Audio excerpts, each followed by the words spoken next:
This is me, Boris the Bee Guy, a natural beekeeper harvesting honey in mid-October in Central Maine.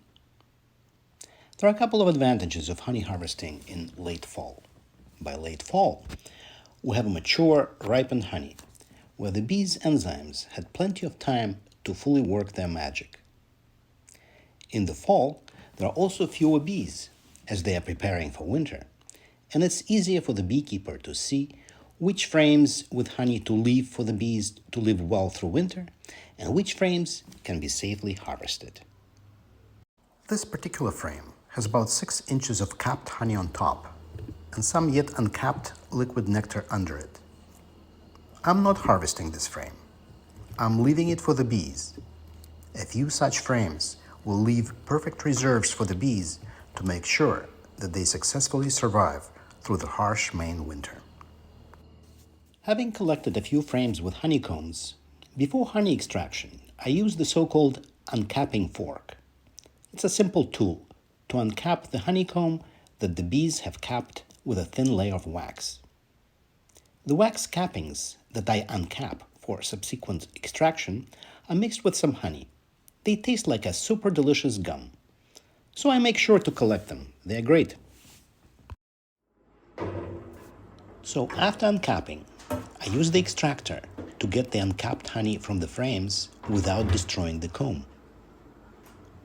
This extractor is a simple galvanized steel cylinder holding a 3-frame basket that I manually spin inside the cylinder. Extractor uses a centrifugal force to force the honey out of the honeycomb cells while spinning. The honey itself ends up inside the cylindrical extractor and can be collected after the extraction. So after the extraction, I open the gate and the honey starts flowing. This is liquid gold, an ode to nature.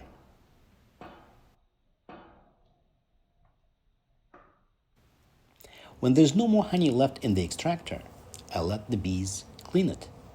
They clean really well. And here's the honey that I harvested. This is the honey as nature intended. No pesticides for miles.